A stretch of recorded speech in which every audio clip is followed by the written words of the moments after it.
Welcome back to another episode of the Bourbon Lens with your hosts, Jake and Scott. In this week's episode, we are talking all things Hotaling & Co. So sit back and buckle in to the latest episode of the Bourbon Lens.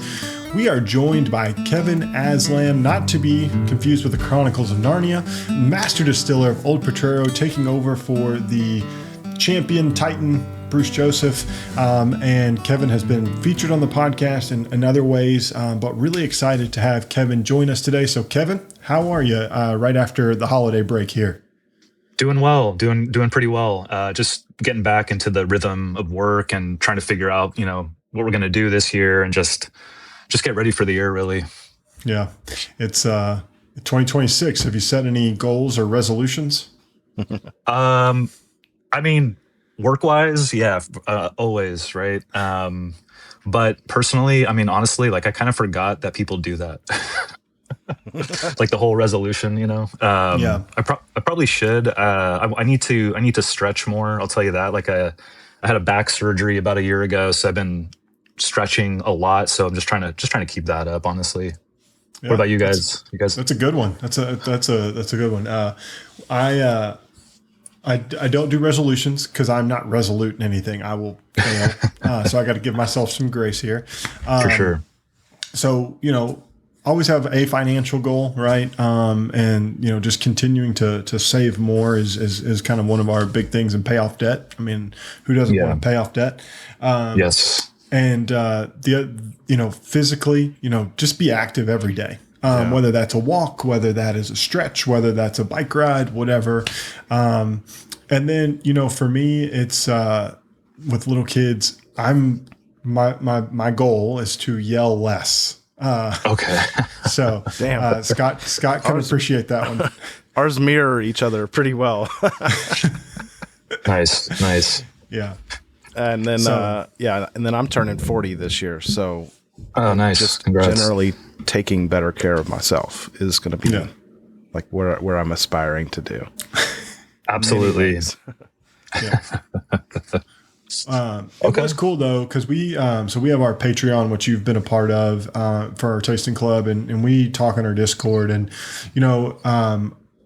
I don't know if anyone's doing dry January, but we all talked about, consuming responsibly as we kind of move into, 2026. I think that's one of the trends, right? You are in the craft space, but fewer, bigger, better, right? Do fewer things, bigger and better. And, people will engage with that. And so I think that's kind of the thing and the trend that I'm seeing within our group and sphere of influence is fewer, bigger, better, whether that's buying, drinking, or consuming, or the experience perspective. What do you think of that from a consumerism standpoint of that fewer, bigger, better thought process?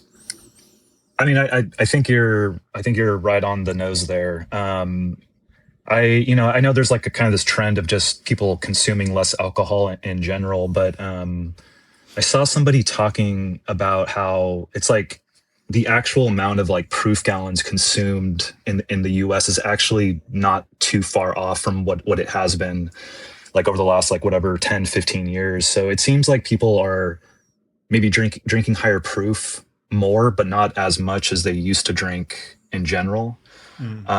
So I don't know, but I've definitely, I'm getting pretty close to 40 as well. I'll be 39 later this year, but I've definitely stepped back from, drinking just whatever down to more deliberately, choosing what I drink. So I kind of think that everybody is, not everybody, but maybe it's our generation or something is kind of changing the way we think about consumption. It's definitely happening. Yeah.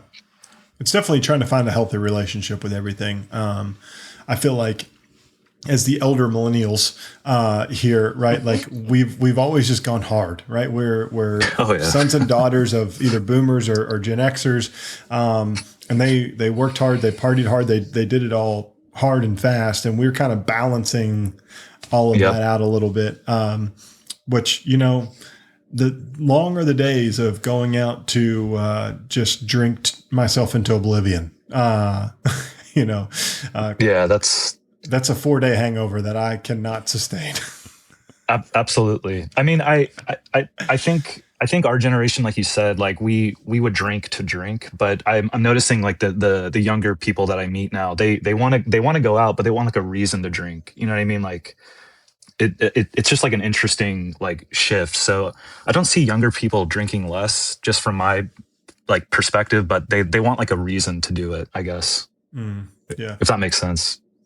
I think it makes perfect sense. And so it's going to be an interesting thing, right? We, what happens with Gen Z, quote unquote, right? Right, right. Where like half of them can't drink yet. So everyone, let's not freak out. Right, Know right. what they're going to do. But it's definitely interesting. We're in for a roller coaster. But I don't think we're too far off from the next whiskey shortage and all these things, because people are still like consuming. It's just, what are they consuming? How are they consuming it? What age are they consuming it at? I think are all pivotal questions that we have to ask ourselves. Yeah, I think you're right about that for sure. So, excited, obviously me and you regularly get to talk, which not everyone gets to talk to distillers and people in this space. And we have talked Hotaling & Co. multiple times. You all have one of the most unique things, probably one of the original, if not the original craft distillery with the Malted Rye whiskey. What's it like taking over for a legend in the space like Bruce? It's been a little surreal. At first, it didn't feel any different. Like as Bruce was sort of transitioning out, it just felt like we were still doing what we normally do day to day. And then, Bruce retired last February, so February of 2025. So the longer it's gotten from that point in time, it definitely like kind of hit me that like this is like a big deal. But also because of the whole like Anchor Brewing history, Anchor Brewing is still closed, and I just feel like any remnants from Anchor, it's got this like weight to it. And I, to be honest, like I feel very, very, very proud and very humbled to be able to carry this brand on, because it just, I don't know, it needs like a lot of care, a lot of attention, but we're in a transition phase too, like not just Old Potrero, but Hotaling, and I don't know, it feels right, and I'm just hoping I can live up to Bruce's legendary status, because he 45 years in the industry can be tough to follow. Just a small sample size, older than you. Yeah, exactly. So Scott, let's talk a little bit about gin first. Let's talk about Junipero. I know this is Kevin's love as well, but you're our resident gin expert here on the Bourbon Lens Podcast. Expert? Nice. Expert, yes. Yeah. Gin drinker. How about that? Yeah. So in front of us, Kevin sent us a little project he works on, and they build to demand Junipero Gin. If you've not seen it, it's a beautiful bottle. My wife was like, where did that bottle go that was sitting on the counter this morning? It was beautiful. I wanted to decorate with it. I was like, it's now in Scott Dilly's possession. Bigger purposes. It's got bigger purposes. Exactly. So Scott, you're sipping on it right now. What's your thoughts on the gin? And we'll let Kevin, after we get your just kind of brief reaction, share about how they create the Junipero. Yeah. So, initially I thought super savory, like it has like a salinity, saltiness to it. But now that I'm getting into it a little bit more, it's a lot more citrus. The rosemary, smoked rosemary, I mean, yes, that's there, but it's really like an undertone. Like it could be probably overdone. I mean, rosemary, everybody's had a dish that's had rosemary in it, and it's just like super intense. And I don't really get that here, which is, nice. I've had the Junipero, but it's been a while. The classic, like the blue bottle. Yeah. Okay. Classic. Right. It's been a little while, so I don't have a sample here to compare it to, but I typically drink, gin and tonics, the occasional gin with a cube, maybe a twist or something like that. But I'm trying to figure out what I would do with this. So I'm looking forward to hearing some of your ideas. Sure. Yeah, absolutely. So the Junipero, the smoked rosemary that you're tasting, um, it's pot distilled here in San Francisco. So we literally do it one batch at a time. Our still is small. It's only about 250 liters. So each distillation we get about 60 cases per run. So it's definitely a small batch, and there's a benefit to distilling gin at that small of a scale, on a pot still, especially. You just get a lot of oil to it. It's an efficient way to distill, but also not super efficient because you sort of let some of the oils and esters intentionally come over. So one of the things that we were really trying to balance with the smoked rosemary was, like you said, like not have an overpowering amount of rosemary or smoke, and it took a long time to figure out how to do that because smoke doesn't really want to distill over in most situations, right? Like it's just it. I think this is the only smoked gin in the U.S. is what I was told, but I can see why because we almost gave up on it because doing it on like a 3 liter test system is one thing like that you can figure out, but doing it production scale, it's took a lot of trial and error. Um, but you were asking about how to drink this. So I like it straight for sure. But also the cocktails that go good with it are like a last word. If you've ever had one of those, it's basically lime juice, green chartreuse, and then gin equal parts. A Negroni is really good.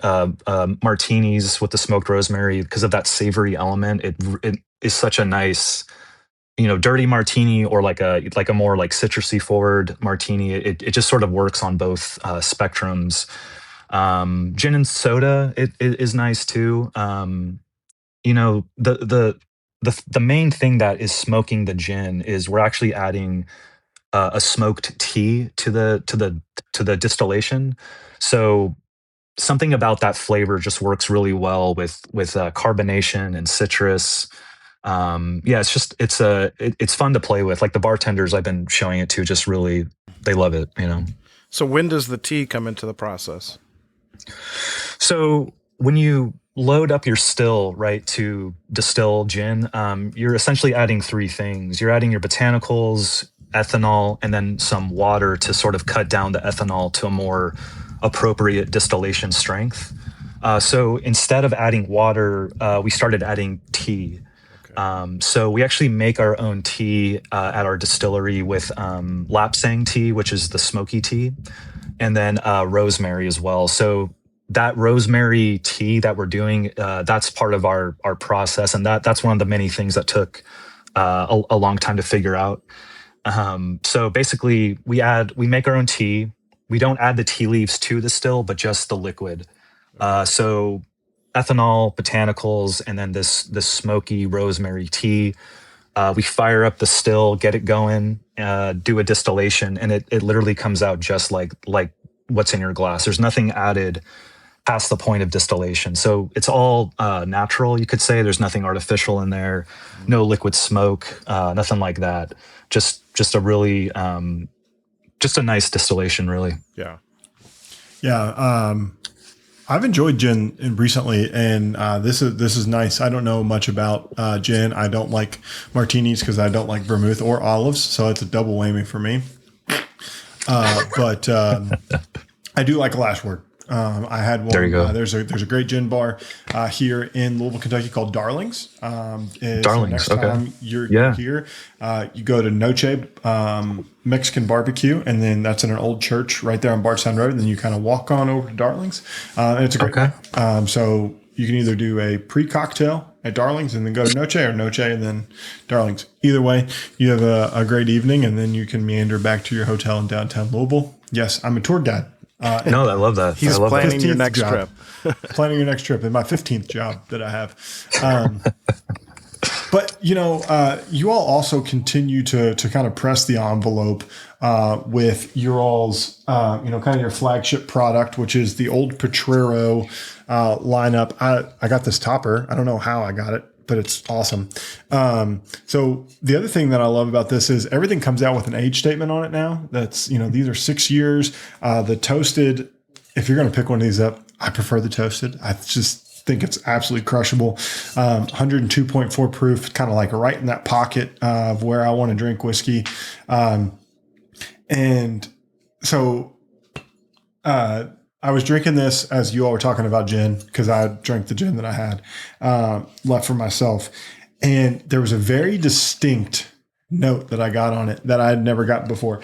But do you remember those candies, the Mr. Goodbar candies, the just long caramels? But they had like a little bit of a chocolatiness to them.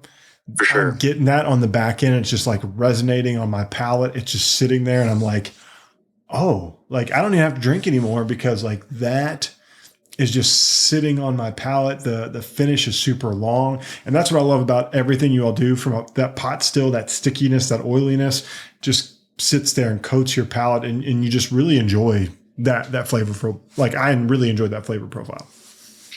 No, that's nice to hear you talk about the toasted, because I think it's a pretty, I think it can catch people off guard because it's 100% toasted barrel, no charred barrel at any point. It's not a toast finish, right? So people, I think they're expecting something, and I just never know how people are going to react to the toasted. But it's definitely it's been one of my favorites as well that we do. Like, we used to call it the 18th century style whiskey. Do you remember that? Like I do. Like years ago.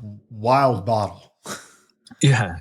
Yeah, exactly. The squatty bottle. And it was only 2.5 to 3 years old. But even at that age, like I really, really liked it. Something about like the youngness of it kind of balanced out with like just the overall flavor. But going to 6 years was sort of a no brainer. Just really brings a lot more layers and just a nice flavor impact to it. I've owned 3 bottles, and 2 of them have been golf bag whiskeys. So I've right, you've told me that. That's right. That's right. I've put them in there, and like if you get a Sprite or whatever, and just a large cup with a little bit of Sprite and ice, it's just perfect all day long.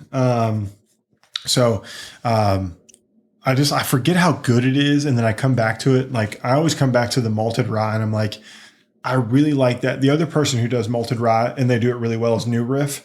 And every time like I try those malted ryes, and I'm like, they're just flavorful and depth and complexity.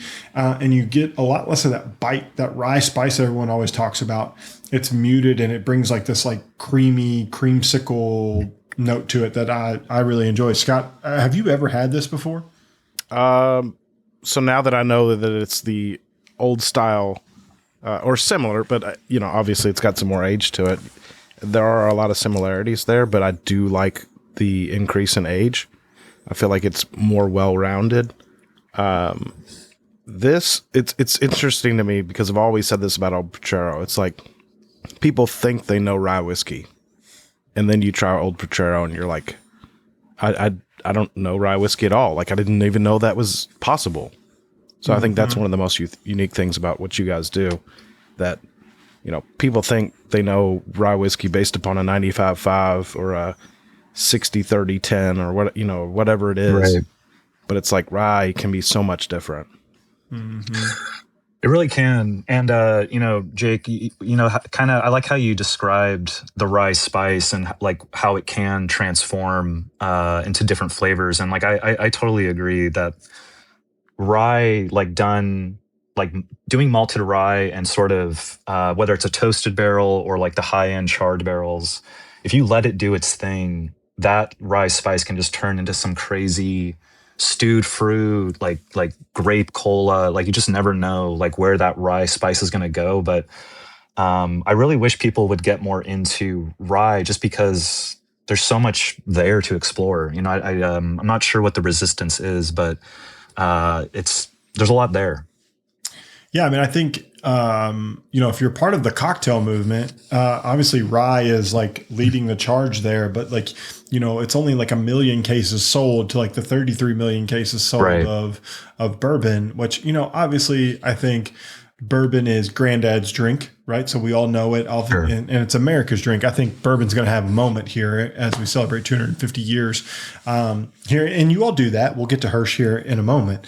But I think exploring rye, especially what you all have done with the cellar collection, we're going to talk about that here in a second. But what you can do with rye at varying ages, what it is at 2 years, what it is at 6 years, what it is at extended ages, I think can give a lot of variety and a lot of flavor profiles.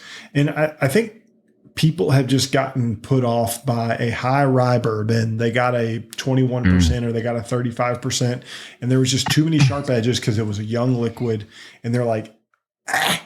Or they got a 95.5 and they're like, Pine Sol. Like, I don't want to drink Pine Sol. Lucky for me, that was like one of my favorite smells as a kid. And I just think of the lady holding the thing saying, Pine Sol, like, you shouldn't huff Pine Sol, everyone. This is a public service announcement. But, when we first drank this, I was like, what is it? Like a long time ago. And now I'm like, every time I come back, it's like, it's that flavor profile that creaminess, that cream soda that I just kind of long for and enjoy, that this shows up in a huge way. No, it's nice to hear you guys enjoy it. It's it's something we've been doing a long time. Bruce and I used to drink so much of this toasted liquid, trying to figure it out, and it's something we almost didn't bring back, like when we switched labels and upped the age statement of the straight rye. The 18th century was just kind of sitting there, and we were like, do we bring this back or not? But marketing and production, we just agreed, like, hey, let's just keep this going. That's the straight rye. Yeah, I gotta keep my Old Potrero on stock here. When I run out, I always go grab a bottle. I support brands that I enjoy. Thank you, appreciate that. Have you guys had any of our toasted barrel single barrels? I have not, but that sounds really fun. So that sounds like a trip to San Francisco just needs to be just sample single barrels. I know, you guys got to come out. I got so much stuff for you guys to try. But it's just something we've been offering the last couple of years. Like, we don't do a lot of it, maybe like 5 to 10 single barrels a year of it, because we don't have a lot of it, but sometimes we'll throw one into the offerings when we get like a whiskey club coming through. And if more often than not, if there's a toasted single barrel in the lineup, it usually gets picked. So they're it's hard to explain, but it's something for the next time I'm on here, I'll make sure I send you guys a bottle. For sure. The other thing that you all have done is you've leaned into the California culture. Right. And what's synonymous with California? Wine. I was really pumped. This is number 5, I think. Nope, number 3. So the Cellar series. I've had 2 of them. I've had what was the other one that the Silver Oak, and then the Silver Oak? I was thinking the one that Bardstown Bourbon Company, also did. They did a Silver Oak. Yeah, right. So I've had the Silver Oak, and there was another one I had. There's a port finish. The port finish, yeah. Right. But this one is a very interesting one because it's Gewürztraminer, which is a German varietal, which I fell in love with at the Biltmore. I do love the green label here on this one, and so. When you're going and you're finding, unique wines, right? Like Gewürztraminer or port or wherever, like, how do you go about sourcing these? Because, Silver Oak's not a small time distillery, or a small time winery. Like they're a big boy. How do you go about selecting the best wine barrels? So, I mean, essentially what we do for any sort of collaboration like this, like for the Cellar series, we've done 4 total. That, like you said, that's number 3. But what we really want to do is we've been reaching out to different California, winemakers and one brewery as well, and just kind of explaining the project to them and saying like, hey, like we just want to, we're like an older California producer. we want to sort of, highlight other producers as well. How does that sound? And Silver Oak was into it. Gunluck Banshu, who does the Gewürztraminer, was into it.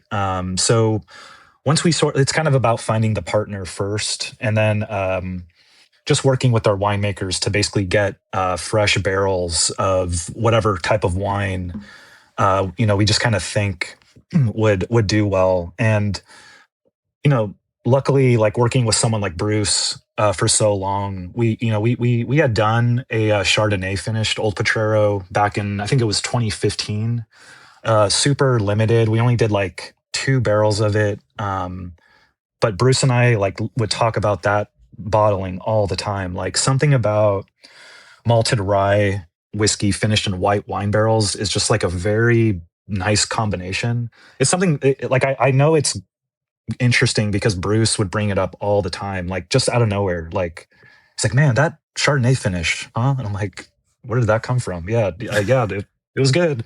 But so we wanted to definitely find a white wine, and the Gewürztraminer from Gunluck Banshu is it's sort of like a California classic. They're the oldest family-owned winery in Napa.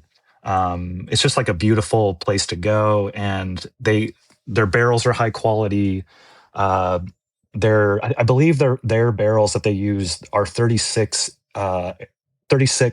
month air dried French oak before they even start to mess with the wood. So we knew it was going to be acceptable. We knew it was going to be like a nice product, but we didn't think it was going to be as good as it came out. You just really never know with this thing. But we were beyond happy with how it finished up there. Yeah, it's such an interesting grape because it has some dryingness to it. It's got some Riesling vibes. So it does have a little bit of sparkliness to it.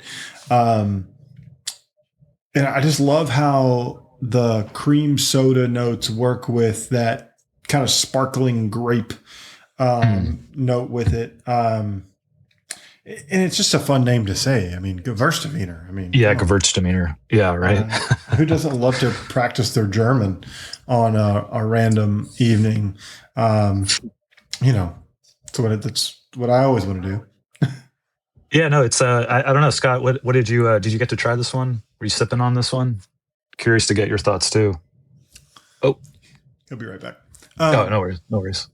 But yeah, he has this, and I'm interested to get Scott's thoughts because Scott is our resident tasting notes expert. I get a lot of like tropical fruits.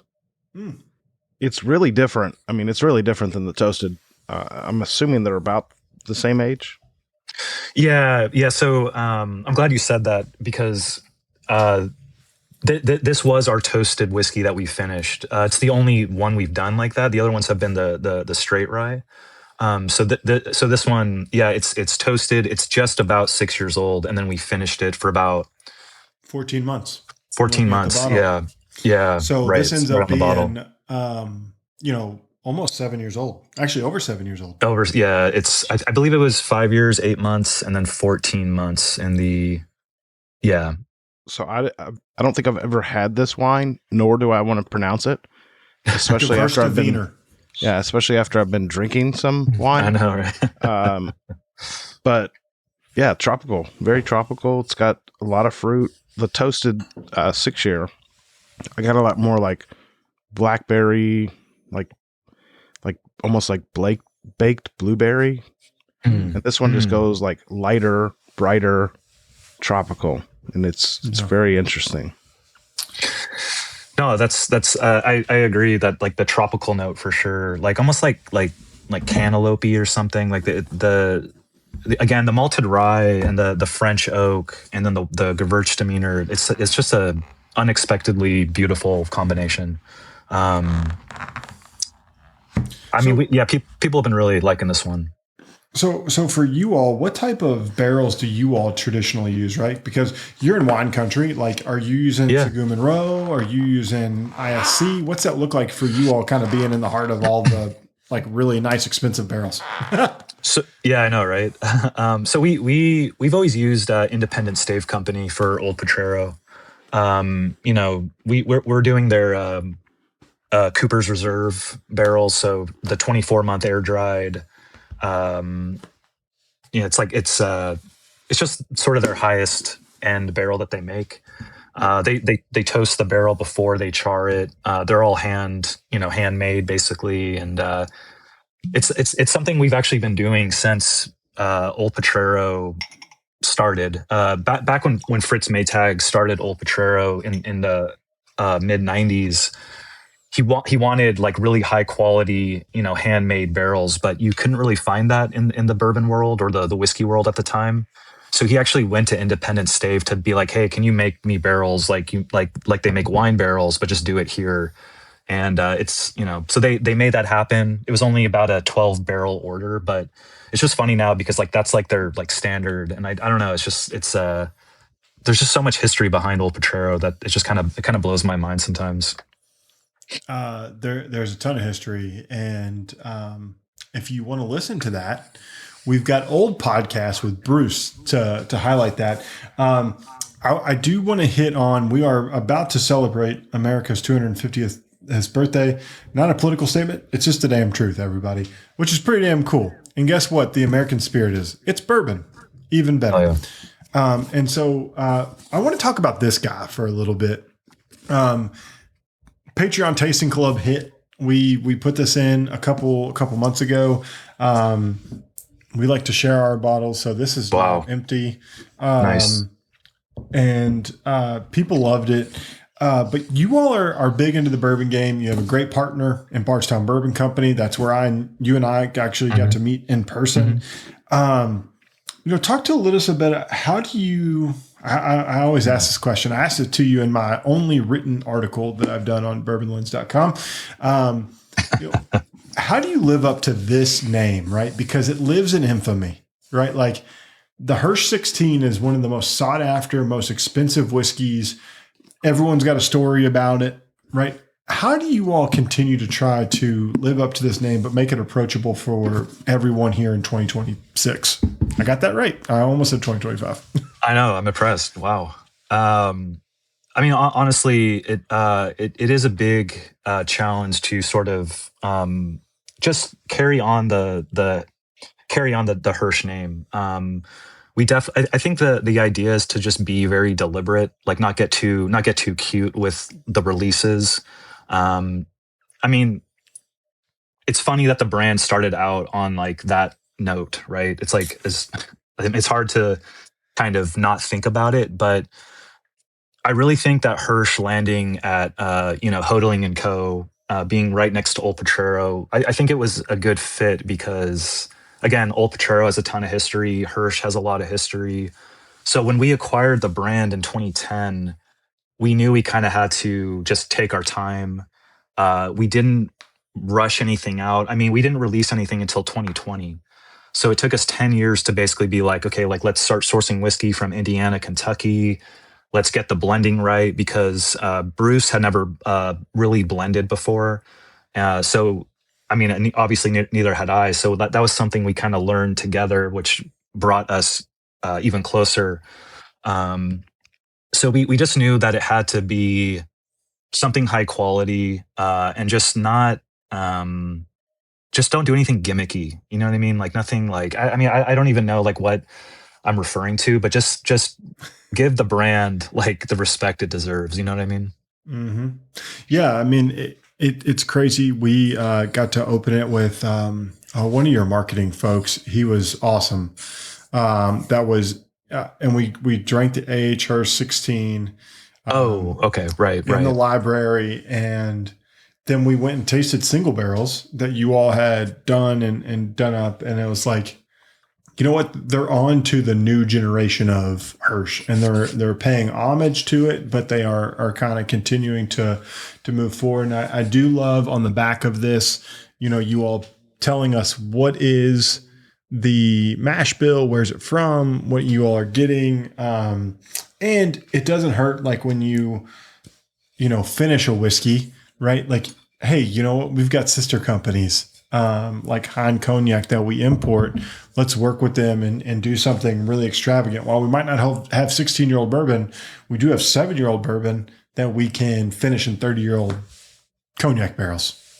Yeah, absolutely. I mean, there's a lot of opportunity to kind of honor the legacy of Hirsch, and it's just like you said, like basically releasing a 7.5-year-old whiskey finished in 30-year-old cognac casks. That's what the cask strength is.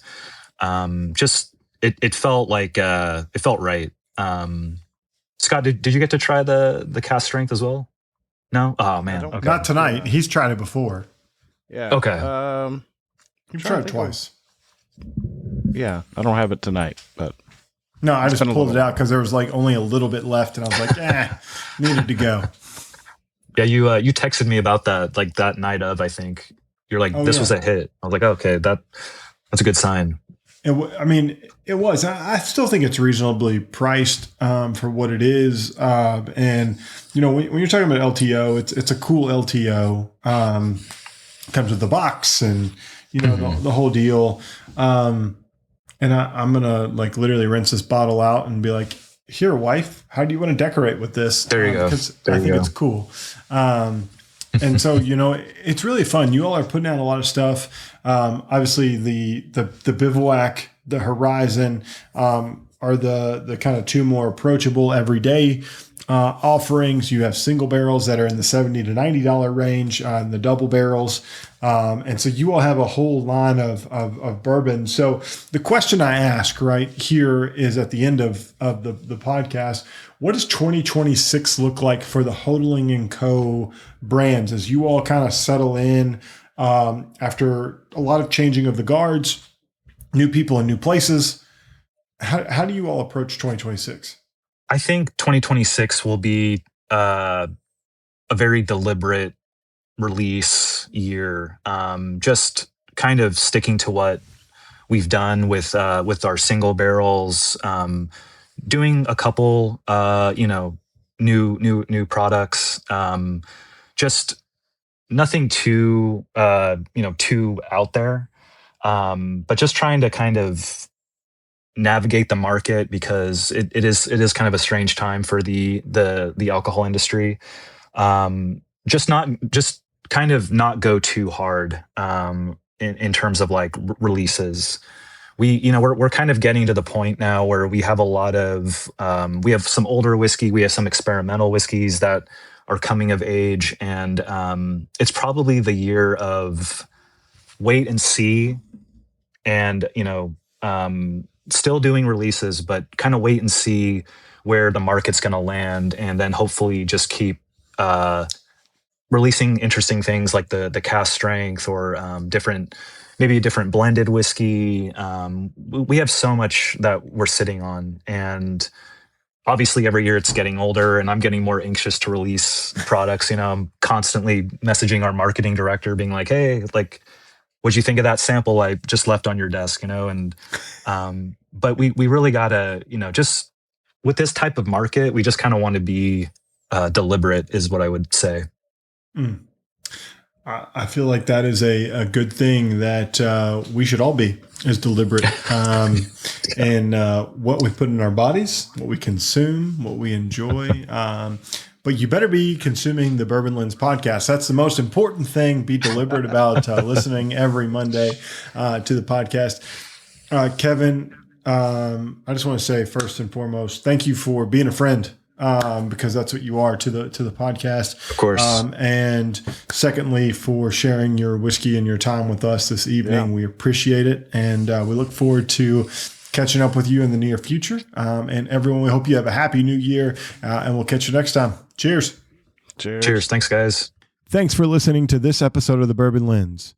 Make sure you're connected with Scott and I via social media on Instagram, X, and Facebook. We'd love to connect. And if you're more the professional type, follow us over on LinkedIn. If you want to know more about Bourbon Lens, make sure you're subscribed to our weekly newsletter, The Weekly Pour. For exclusive content and more, check out Patreon. Follow us there at Bourbon Lens. And last but not least, on your favorite podcast listening app, make sure you're subscribed because every Monday, Scott and I release a podcast, and we would love to have you here listening to the newest features and the newest whiskey news. And until next time, cheers.